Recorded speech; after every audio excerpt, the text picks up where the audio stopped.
Hi, brothers. Welcome to today's conversation. Today, I want to talk about why you should start reading your Bible ASAP, quickly. This is the truth. The enemy doesn't want us studying scripture, and he has devised a lot of means to distract us.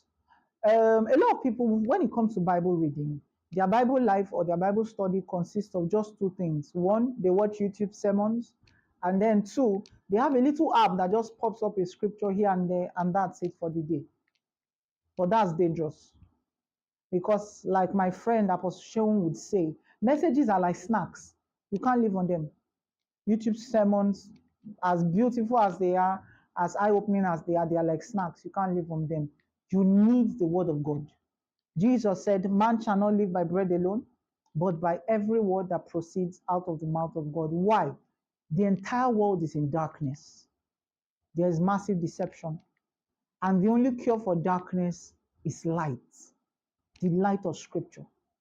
This is the truth. As a man, Satan can allow you pray as long as you don't study scripture. Because prayer without scripture is shooting blanks. You're making noise, you're praying amiss. Satan can allow you execute as long as you don't get light. And light is the word of God. So I don't want it to sound like a sermon. This is simple truth. You have to discipline yourself to read scripture.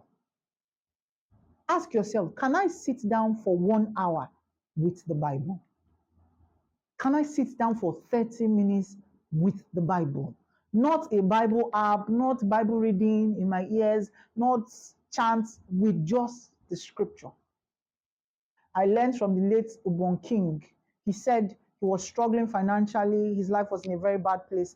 He said he took the Bible, he locked himself up somewhere, and I would use his words. He said, I ate the scripture until it ate me up.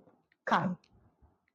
So part of the lie of the devil is the Bible is just a moral book, it's just a spiritual, mystical book. No, the Bible is practical guide for practical living. It's life.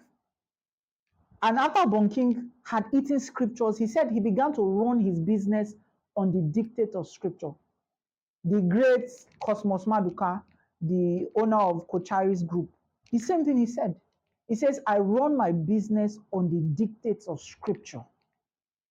I like what Paul said to Timothy. He says, you've known the Holy Scripture from a little child that's able to make you wise. The Bible opens your eyes, opens your mind, opens your soul. I'll end with the words of Paul. He says, don't be conformed to this world, but be transformed by the renewing of your mind. If you're not spending time in Scripture, you are being deceived. You can be deceived spiritually. You are in church, you are doing all the usual things, but you are deceived. So I want to encourage you as brothers, start from today. Put a time. I like challenges, so I like to challenge myself. One of those days I saw a challenge. Somebody said, can you finish the Bible in 1 month? I like those kind of challenges, and I challenged myself and a group of people, and it was amazing. I heard of someone said, I finished New Testament in 1 week. I challenged myself. Those are the kind of things I like to do. And I'm challenging you as a young man. If you can't stay 1 hour with the scripture, you are not a man. So take it as a challenge and get angry. You wake up in the morning, the first thing your eyes should go to is the Bible, not your phone. If you start your day with your phone, your day has ended before it even starts. You're wasting time. Because scripture is light. I will end with this. And I'll be saying I will end, but now I'll end with this. It says, your word is a lamp unto my feet and a light unto my path. Don't be misdirected. Don't spend life roaming around.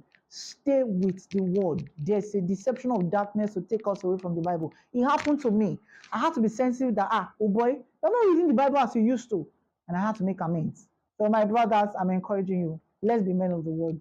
I'd like to pray for you if you've not met Jesus. I know, pray with me. Say, Lord Jesus, I come to you as a sinner. Have mercy on me. Forgive me of my sin. I believe you are the Son of God. I believe you died on the cross for me. And on the third day, you were raised back to life for my righteousness. I confess you as my Lord and as my Savior. Thank you for saving me. In Jesus' name we've prayed. Amen. Remember, like, share, subscribe. Remain a Jesus man. Remain a just man. Peace out.